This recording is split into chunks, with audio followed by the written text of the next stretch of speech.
My name is Sarah Lance. Last year, a former Time Master named Rip Hunter recruited a team of heroes and villains to save the world, and we did. But in the process, we destroyed the Time Masters. Now, we've taken up their mantle of protecting the timeline from time criminals. We are no longer saving the world. We are saving history. But don't call us heroes. We are legends. What's happening, guys? How are you doing? We're back for another review. This is DC Legends episode 2, and this one is titled Justice Society of America.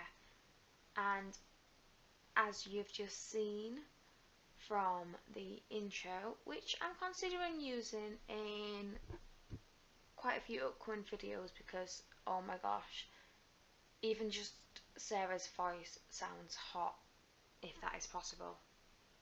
Anywho, back to the episode.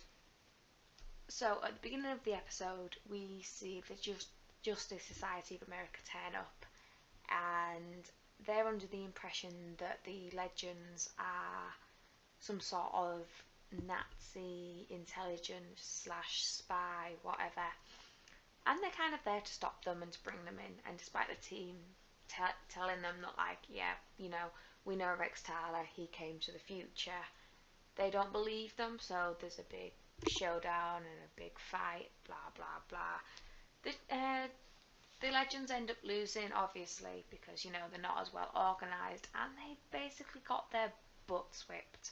Although I am really disappointed that Sarah went down that easily. I mean, considering who she is, and she was trained by, you know, the League of Assassins, and she went down pretty much without a fight. I was a little bit disappointed in that, but the whole episode I liked anyway, so it kind of made up for it.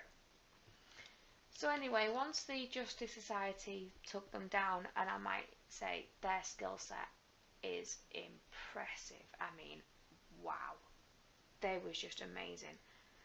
But when they've defeated them, took them back to the base, you see the rest of the team speak to Rex, and he's like, well, you know, no, I've never seen them before in my life. I don't know who these are. But we know, and the Legends know, you know, that Rex appeared to them in 2016. But in fact, we're guessing that it's from another time period, probably sometime in the future, since he clearly doesn't know who they are. So the Justice Society was not going to believe a word that they was going to say. They thought that there was Nazi spies, and that was the end of it. Until, I believe his name is Henry Haywood. Anyway, the guy who's soon to become Citizen Steel turned around to Commander Steel and was like, yeah, you know, like, read out this number, said that that's the number that's on your dog tags, and it's not public records. No one knows that you gave them dog tags to your son, and he gave them to his son, which is me, basically. So, you know, we're related, and showed him the dog tags. So they was quite happy believing that.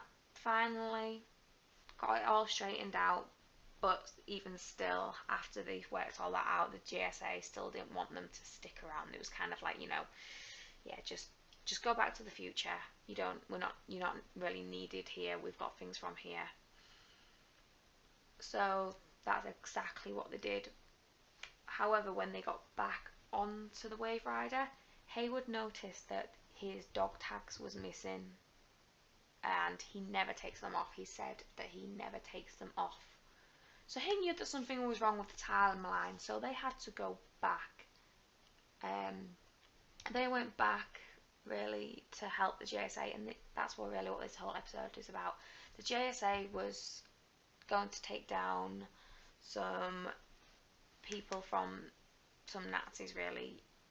They was after some sort of amulet, and they thought it was just going to be, you know, a routine mission, bish bash bosh, job done. But we saw the Reverse Flash turn up, and he had some sort of serum where he injected into the soldier, and he became like this big, grotesque super soldier monster, completely crazy looking and everything. And if the Legends hadn't gone back, the GSA would have been dead, they'd have died, and that would have ended that. So that would have also wiped out Henry Hayward, and if he was dead, then he wouldn't have been able to get the Legends from the time period scattered everywhere. It's, you know, kind of like a knock-on effect. But anyway, they managed to stop all this eventually, but in between all of this happening, both Ray Palmer and Vixen was taken hostage by the Nazis. And at first the GSA was kind of like, cut your losses, we need to like stop them, let's bomb them. Where the Legends was more like, no, Ray's there, we're getting our people back. And at this point, Commander Steele was under the impression that Professor Stein was the guy in charge, and no one really said anything against it, but we all know that Stein's not kind of the man for taking control. There's one natural leader in that group, and it's Sarah. I mean, she's obviously always going to get my vote, but she's just a natural born leader. And then this is the point where he turned around and said that, you know, no, I'm not the leader. Our leader is Sarah, and if she says we're going to rescue our team, then that is what we're going to do.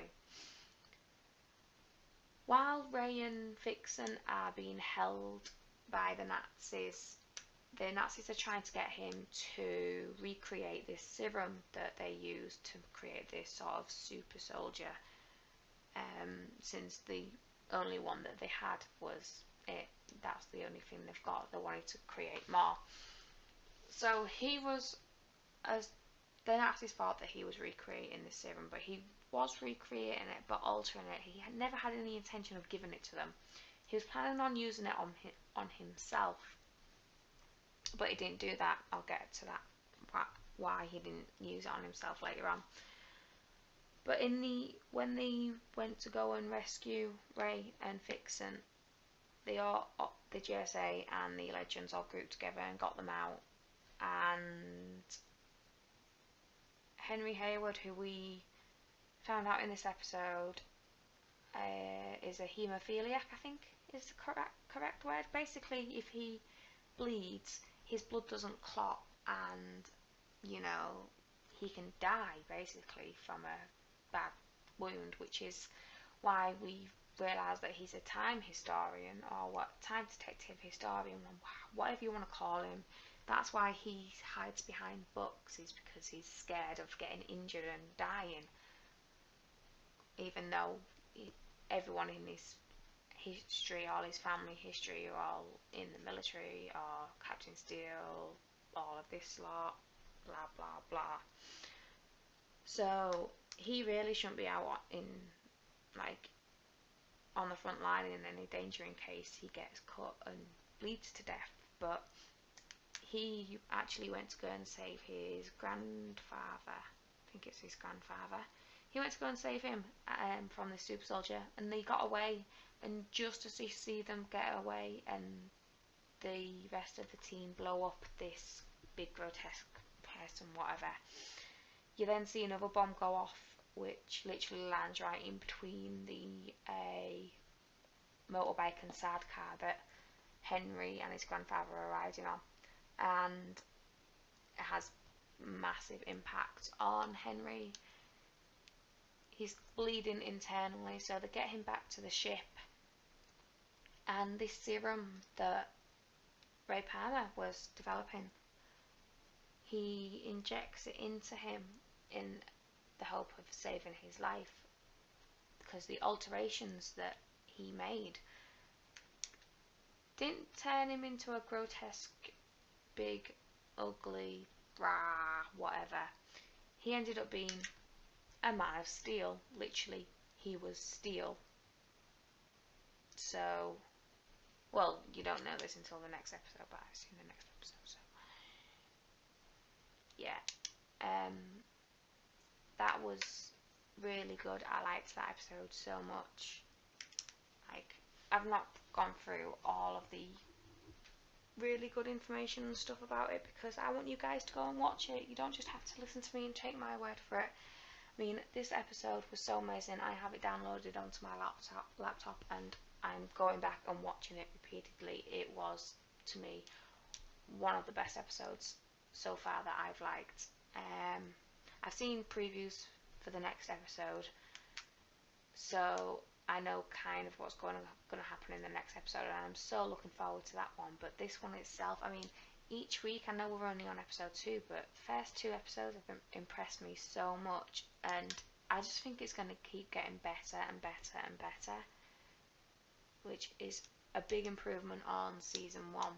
So I would definitely recommend all of you guys going to check it out, watch it, and come back once you've watched it and put a comment in the comment box down below. Tell me what you guys thought of it, because I'd love to know your input. Anyway, for now, people, and that is me. I've been your host, Harley. Hope you've enjoyed it. If you did, give it a thumbs up. If you're new to Drew's channel, subscribe to him. He'd really appreciate that. And if you've got any questions, anything you want to ask, stick that in the comment box down below, and I'm sure he'll answer all of your questions for you. And I will hopefully see you all again next week. Bye everyone.